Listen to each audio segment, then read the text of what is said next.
Akkamiin ta'ee jetti? Akkaan hin tahiniin qabaa miti. Tole mee maaltu si mudate? Gandaa namni du'ee beeyta. Mana taaziyaa dhayxe. Dhaquu qofaaniin bulee huwe.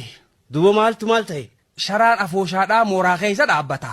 Kadhiiraati moo kadhalaati? Sharaan tokkuma hoggumaallee hamma galgalaa wal boharsaadhaa turaniituma booddee dhiirti gam tokkoon dhalaan gama kaaniin rafnaa beeyte. Afooshaan gariin akkasee. Ni rafee beeytaa namu. Ati hoo? Awwa hin xuxuuxa je'eetiin turee dhufee beeyte. Aadumateeti haaya sun. Anumaa dhufee tarree dhiiraa tana maddii takkaan ciise ifaan maan dhaamin. Sharaan cillimteeji. Ammaa lafaa ka'ee bar. Eessa deemta gaa? Gama tarree taanii haa. Si magan. Suutuma je'eetiin jilbaan lafarra dhaqee qaqqabachuu seenee bar. Baasuma qabdee. Cinaacha galeetiin qal'adheetti dhiibadhee bar. Jidduu seenuudhaaf tarra qal'oodhaa takka fuula deebi'eetiin seenee bar. Isaan hin dhaga'anii se'a. Wallee dammaydhaan rifattee isii suuqannooytee hagooggatu garraaniin sodaadhee taanittichi garagalee bar. Tasiisuu baasanitti Niin furdoo jettee arbuma ciisu godhe. Jaartiin? Qaamuma malee beekgaa umriidhaan dilasii miti fagaattu 50 taati. Ati hoo meeqa sila? 25. Tole mee haaya. Hoggaan harkarra kaayadhu maanan ammatiin isiiniis.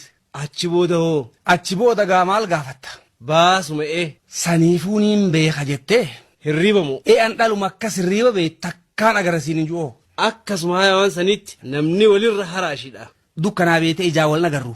Akkan dubbifnees nama jidduudha ammas. Malaan dhawachuuf seene haamma. Eenyu akka taate beekuudhaaf Haawulumaafuu maammilaan godhadha jeetiin ka.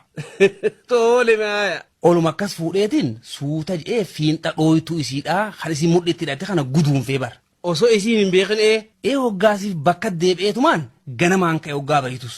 Dhalaan ganamaan ka'aami Anis bariisaan ka'eetiin harrara dhaaphee eegu seene ha.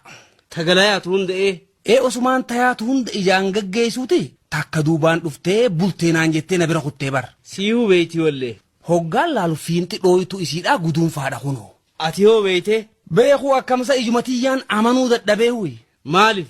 Habootiyya ha.